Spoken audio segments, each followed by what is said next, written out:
반갑습니다. 여러 가지 우리가 인생을 살아가면서 많은 또 공통점이 있고 또 공감할 수 있는 이야기들이 있는데요. 우리 청년들과 또 공감할 수 있는 이야기가 하나 있다면 다이어트가 아닐까 싶습니다. 그래서 오늘 제가 여러분들과 나누고 싶은 말씀의 제목도 나이트 푸드라는 것입니다. 나이트 푸드가 뭐예요? 너무 있어 보이는 이야기지만 우리가 너무나 좋아하는 그냥 야식입니다. 야식. 요즘 사람들은 야식을 참 좋아합니다. 그리고 늘 이 어떤 야식을 먹을까 설레이고, 특히 청년들은 밤이 길기 때문에 야식을 많이 즐기시는데요. 요즘 나이트 푸드라고 해서 야식용 아이스크림이 미국에서 얼마 전에 출시가 되었습니다.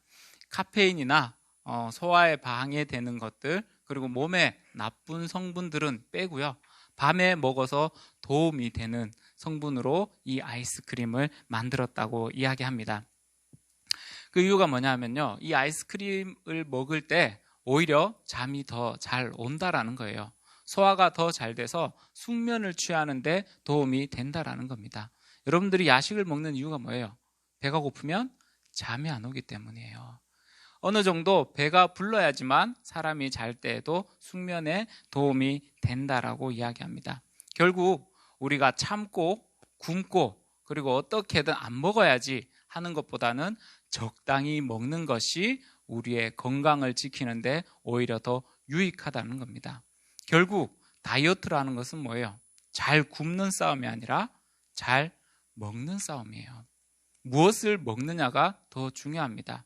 여러분들 다이어트 하고 나면 5kg 빼고 나서 한 달 지나면 어떻게 돼요? 10kg 찌고, 그리고 또 5kg 빼고 나면 한 달 지나면 또 10kg 찌고, 계속 요요가 올 수밖에 없는 구조가 되어 있는 게, 굶어서 뺏는 살은 다시 채워지고 오히려 더 늘어날 수밖에 없다는 겁니다.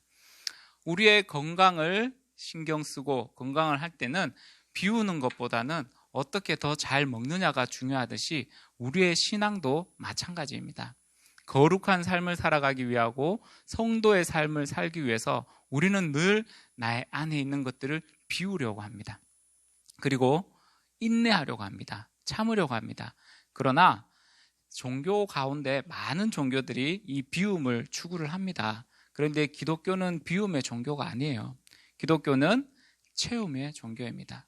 내가 부족함을 인정하고 그 가운데 하나님의 사랑으로 나를 채워 주시옵소서, 예수 그리스도 그 십자가 희생과 사랑으로 나를 채워 주시옵소서, 우리가 비운 곳을 예수로 충만하게 채울 때 하나님의 말씀대로 살아가는 거룩한 백성이 될 줄 믿습니다.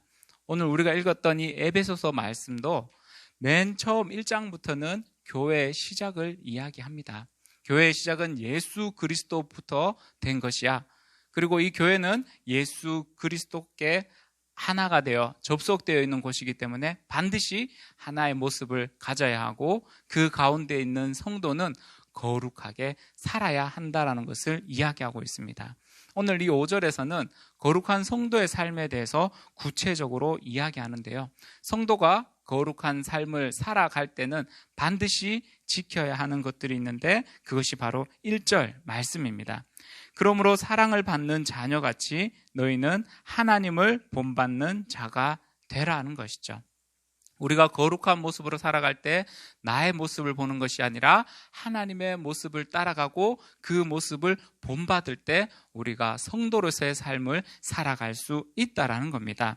오늘 말씀에서 이야기하는 성도 하나님의 모습이 어떤 모습이에요? 2절에 보면 자신을 버리사 향기로운 제물과 희생 제물로 하나님께 드리셨느니라. 예수 그리스도의 희생을 이야기하고 있습니다. 하나님은 자신을 배신한 우리 인간들을 위해서 자신의 하나밖에 없는 예수 그리스도를 우리 죄를 대신해서 십자가에 죽이심으로 말미암아 우리의 죄를 없다 하시고, 예수 그리스도가 부활하심으로 그 가운데 우리에게 의롭다 하셔서 하나님의 자녀로 삼아 주신 겁니다. 자신을 배신한 인간들을 대신해서 자신의 아들을 죽이신 그 사랑이 우리 안에 충만할 때 하나님을 따라 거룩한 삶을 살아갈 수 있다라는 거예요. 체코의 영화 모스트라는 영화 다 아시죠? 달이라는 영화인데요. 그 영화에 보면 기차가 지나갈 때 자신의 아이가 거기서 놀고 있다가 기차 다리 밑에 떨어져서 그 아이를 구해낼지 아니면 이 지나가는 기차에 있는 사람들을 구해낼지 고민하는 장면이 나와요. 그리고 결국에는 자신의 아이를 희생시켜서 이 사람들을 구원하는 모습이 나옵니다. 저는 그 영화에서 그 장면, 그 아버지의 절규하는 장면보다는 바로 그 아이를 희생하기 전에 나오는 기차의 풍경이 너무 인상적이었습니다. 이미 술과 담배에 쪄들어 있는 사람들, 그리고 마약에 취해 있는 한 여성, 쾌락과 즐거움만을 추구하는 사람들을 위해서 그 아들을 희생할 수밖에 없었다라는 거예요. 이 아들을 희생할 가치가 있는 사람들이 아니라 그 어떤 희망도 없고 그 어떤 목표도 없는 사람들을 위해서 그 아들을 죽였다라는 것이 너무나 가슴에 와닿았습니다. 그리고 그 죽음 가운데 절규하는 아버지를 보면서 기차 안에 있는 사람들은 그 아버지의 절규의 의미를 알았을까요? 몰라요. 정말 무심한 듯한 표정으로 그 아버지를 바라보고 있다라는 거예요. 가치 없는 우리를 자신의 하나밖에 없는 예수 그리스도를 죽임으로 말미암아 자신의 자녀 삼아주신 이 사랑에 부딪힐 때 우리가 하나님을 따라 거룩한 모습으로 나아가게 될 줄 믿습니다. 세상의 수많은 종교는요, 자신이 섬기는 신을 두려워합니다. 무섭기 때문에 순종하는 거예요. 내가 구원받지 못하고 저주가 임할까봐 열심히 종교 생활을 하는 겁니다. 그런데 복음은 여기에 있어요. 우리는 하나님이 두려워서 순종하고 그 명령을 따라가는 것이 아닙니다. 나를 위해서 자기 아들을 희생하신 그 사랑에 부딪혀서 그 사랑이 우리 안에 충만할 때 하나님의 명령, 그 말씀에 순종하게 되는 줄 믿으시기 바랍니다. 반드시 여러분들이 성도의 삶을 살아갈 때, 거룩한 모습으로 살아가려고 할 때 우리 안에 하나님의 사랑이 충만해야 할 줄 믿습니다. 두 번째로는요, 우리가 하나님 앞에 거룩한 모습으로 살아갈 때 그 사랑을 의심케 하는 존재가 있다라는 거예요. 이 사랑에 흔들려서 우리가 늘 순종하지 못하는 건데요, 바로 6절 말씀입니다. 누구든지 헛된 말로 너희를 속이지 못하게 하라. 이로 말미암아 하나님의 진노가 불순종의 아들들에게 임하나니. 하나님의 사랑에서 멀어지도록 우리에게 거짓을 이야기하는 사람들이 있다라는 겁니다. 바로 이 사람들을 우리는 하나님의 사랑에서 멀어지게 하는 우리 가운데 의심을 심어놓는 자라고 이야기하는데요, 바로 이것이 사탄의 공략 방법입니다. 예수 그리스도가 공생애를 시작하시면서 맨 처음에 하신 일이 뭐예요? 바로 세례 요한에게 나아가서 세례를 받으셨습니다. 그때 하늘에서 어떤 소리가 났어요? 이는 내 사랑하는 아들이요 내 기뻐하는 자라라고 하나님께서 분명히 이 예수 그리스도 나의 아들이라고 이야기했습니다. 그러나 광야에서 40일 동안 금식하신 이후에 사탄이 예수님 시험할 때 뭐라고 이야기합니까? 네가 만일 하나님의 아들이거든 이라고 이야기합니다. 하나님은 반드시 예수님이 하나님의 아들이야 라고 증명했지만 사탄은 그것을 흔들고 있다는 거예요. 창세기에도 마찬가지입니다. 아담을 사탄이 시험할 때 하나님이 정령 죽으리라 하셨느냐? 하나님은 죽는다라고 분명히 말씀하셨어요. 근데 죽으리라? 죽을까? 라는 의심을 심어 놓기 시작하는 겁니다. 예수 그리스도께서 이 사탄의 의심 가운데 어떻게 대처하셨어요? 능력 있으셔서 그와 함께 싸우신 게 아니라 신명기에 구약에 나오는 수천 년 전에 말씀하신 그 말씀으로 예수님이 사탄을 대적하고 있습니다. 그 말씀이 뭐예요? 떡을 만들어 먹으라 할 때 사람이 떡으로만 살 것이 아니요 하나님의 말씀으로 살 것이라. 성전 꼭대기에서 뛰어내려. 그러면 사람들이 네가 다시 성전 꼭대기에서 떨어져도 죽지 않는 모습을 보고 네가 하나님의 아들이라는 것을 알고 너를 영웅으로 떠받들 거야 할 때 뭐라고 이야기하셨습니까? 주 너의 하나님을 시험하지 말라. 그리고 마지막으로 나에게 경배하면 내가 이 세상을 너에게 주겠다 할 때 오직 하나님만 경배하고 다만 하나님만 섬길지어다. 사탄의 유혹과 사탄이 심어주는 의심 가운데 예수님은 말씀으로 승리하셨다는 겁니다.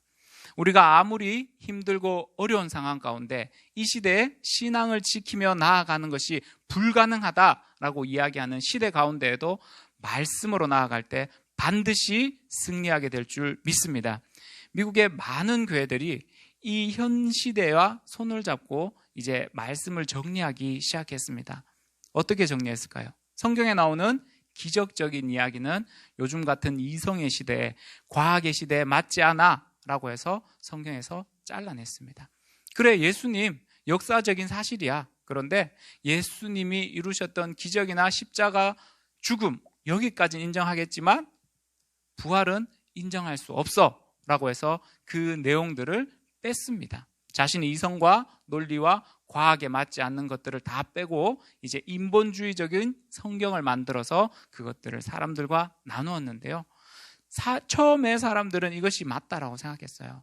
기독교가 살아남을 수 있는 유일한 방법이다라고 이야기했지만 지금은 어떻게 되었을까요?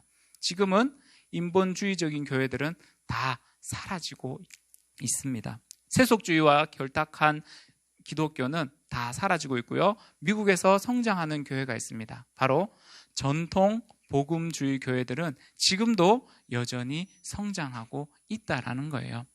우리가 우리의 생각대로, 우리가 가지고 있는 시대 상황대로 믿을 때 오히려 잘 될 것 같지만 시간이 지나면 결코 그런 것들은 오래 가지 않습니다. 복음은 진리예요. 성경은 참 하나님의 말씀입니다. 이 말씀대로 살아가는 하나님의 백성들에게 하나님은 반드시 그의 살아계심과 그의 능력을 나타내실 줄 믿습니다. 이 시대 가운데 우리를 흔들리게 하는 이야기들이 참 많습니다. 요즘은 기독교가 대놓고 이제 비난과 조롱을 당하고 있는데요. 가짜 뉴스로 우리를 많이 힘들게 해요. 요즘 사람들은 종교는 다 끝났다, 이제 종교는 필요 없다라고 이야기하지만 세계 종교 인구 동향을 보면 무신론자들의 수가 어떻게 돼요? 점점 줄어들고 있습니다. 기독교는 아니더라도 어떠한 형태로든지 종교 활동을 하고 있다라는 거예요. 그리고 기독교 역시 이제 대한민국에서 끝났다, 성장을 멈추었다라고 이야기하지만 전 세계적으로 봤을 때는 어떻게 해요? 계속해서 성장하고 있습니다. 기독교 최대 국가가 어디예요? 중국이죠. 중국은 인구를 따라갈 수 없습니다. 거의 1억 가까운 인구가 기독교를 믿고 계속해서 성장하고 있습니다. 그리고 모두가 안 된다라고 이야기했던 중동 지역에도 계속해서 복음이 들어가고 있고요. 그곳 사람들도 회심해서 하나님을 믿고 있습니다. 끝났다고 하지만 사실 보면 끝난 것이 아닙니다. 그리고 종교는 다 똑같다라고 이야기합니다. 착하게 살면 구원받는 거야 라고 이야기하지만 성경에는 뭐라고 이야기해요? 우리의 구원은 유일하신 예수 그리스도만 이룰 수 있다라고 이야기합니다. 그리고 사후세계에 대해서도 종교는 다 다릅니다. 우리는 어떻게 이야기하죠? 죽음 이후에는 심판이 있고 천국과 지옥이 있다라고 이야기합니다. 그러나 불교에서는 윤회사상을 이야기하고 유교에서는 귀신 된다라고 이야기하면서 종교는 다 똑같은 것이 아닙니다. 여러분들이 말씀으로 돌아오고 여러분들이 성경적으로 세상 사람들의 비난과 조롱을 바라볼 때 반드시 그 가운데 그들의 비난을 종식시킬 수 있는 방법이 있다라는 거예요. 시대 상황이나 내 생각을 기준으로 삼지 마시고요. 반드시 하나님의 말씀을 기준으로 삼아 승리하는 여러분들 되게 간절히 소망합니다. 기독교가 끝나는 시기가 성경에는 분명히 나와 있습니다. 마태복음 24장 14절인데요. 천국 복음이 이 모든 민족에게 전파되리니 그제서야 끝이 오리라. 반드시 세상의 끝이 오는 날까지 기독교는 성장합니다. 어떠한 비난과 조롱 가운데에도 여러분들의 신앙 포기하지 않고 말씀으로 승리하는 여러분들 되게 간절히 소망합니다. 그리고 마지막으로요, 오늘 말씀에는 이런 헛된 자들과 함께 하지 말라라고 이야기합니다. 예수님은 사탄의 시험을 받으실 때 사탄과 싸우지 않았어요. 그리고 사탄을 설득하려고 하지 않았습니다. 오히려 자신의 말씀을 듣고 믿음으로 자신을 따르는 사람들을 찾아다니셨는데요. 우리 인생 가운데 중요한 모습이 여기 있습니다. 내가 친구들을 변화시키고 싶고 내가 이 세상을 변화시키고 싶어서 가까이 다가가지만 오히려 다가가면 다가갈수록 좌절과 절망만 느낄 때가 있다라는 겁니다. 우리 사실 사춘기 때 다 경험해봤잖아요. 내가 교회 다니기 때문에 안 믿는 친구들 전도하고 싶어서 그들과 어울리고 그들과 친해졌습니다. 그러면 어떻게 돼요? 엄마가 나쁜 친구들하고 어울리면 안 돼, 그 친구들하고 만나면 안 돼 라고 이야기하면 우리는 항상 엄마는 그래서 안 돼, 엄마는 참 교회 다닌다고 이야기하면서 참 이기적이야, 그렇게 신앙생활 하면 안 돼 라고 내 저 친구들 다 전도해 올 거야 라고 이야기하고 전도하러 갔다가 어떻게 돼요? 다 전도 당하잖아요. 그때서야 교회를 떠나고 교회보다 더 좋은 세상이 있구나 라고 결국은 전도를 당해 버리는 겁니다. 세상은 그렇게 만만한 곳이 아니에요. 내가 예수 믿는다고 해서 다가가서 그들이 바로 변하는 곳이 아닙니다. 우리가 그들과 함께 하지 말라는 것은 우리가 연약함을 주님은 아신다라는 겁니다. 그래서 그들에게서 한 걸음 더 물러서서 그들을 위해서 기도하고 그들을 위해서 계속적으로 주님께 도움을 구하는 모습이 여러분들의 모습이 되길 간절히 소망합니다. 절망하지 않는 신앙, 바로 기도에 있습니다. 청년들은 항상 이런 이야기를 하죠. 내가 평생 전도 한 번 못했는데 그래, 내 배우자라도 전도하자. 그래서 인생의 가장 중요한 결혼을 앞두고 불신자와 연애를 하면서 그 사람이 변화되기를, 그리고 또 그 사람이 나와 살면 교회 다닐 거야 라고 하지만 많은 저희 선배, 제가 예전에 섬겼던 함께 신앙생활했던 누님들은 다 교회를 떠났습니다. 믿지 않는 사람과 함께 하는 것이 쉽지가 않습니다. 그래서 한 사람은 이렇게 이야기했어요. 사과가 5개가 있는데 그 중에 1개가 썩으면 4개의 싱싱한 사과가 이 사과를 회복시킬 수 있어야 되는데 어떻게 돼요? 오히려 나머지 사과가 같이 썩을 수밖에 없게 된다라고 이 이야기를 비유했습니다. 그리스도인들이 세상의 빛과 소금으로 나아가서 변화시켜야 되는 건 맞지만 내가 할 수 있는 것 아닙니다. 우리는 한 걸음 물러서서 그들을 위해서 기도하시기 바랍니다. 그리고 그들을 변화시키는 것은 내가 아니라 누구라고요? 예수 그리스도가 반드시 그들을 변화시킬 줄 믿습니다. 우리가 아직 죄인 되었을 때 하나님께서 자기 아들 예수 그리스도를 희생하심으로 말미암아 우리를 사랑하셨습니다. 그 사랑을 확증하셨습니다. 하나님의 사랑에 기대어 오늘 하루도 사랑이 충만한 여러분들의 삶이 되길 간절히 소망합니다. 그러면서 하나님의 말씀으로 모든 어려운 상황들 이겨내시고요. 내가 감당할 수 없는, 정말 내가 변화시키고 싶은 사람, 그 사람을 위해서 기도하며 하나님의 능력과 살아계심을 경험하는 여러분들의 삶이 되길 간절히 소망합니다. 이 시간 우리 함께 기도할 텐데요.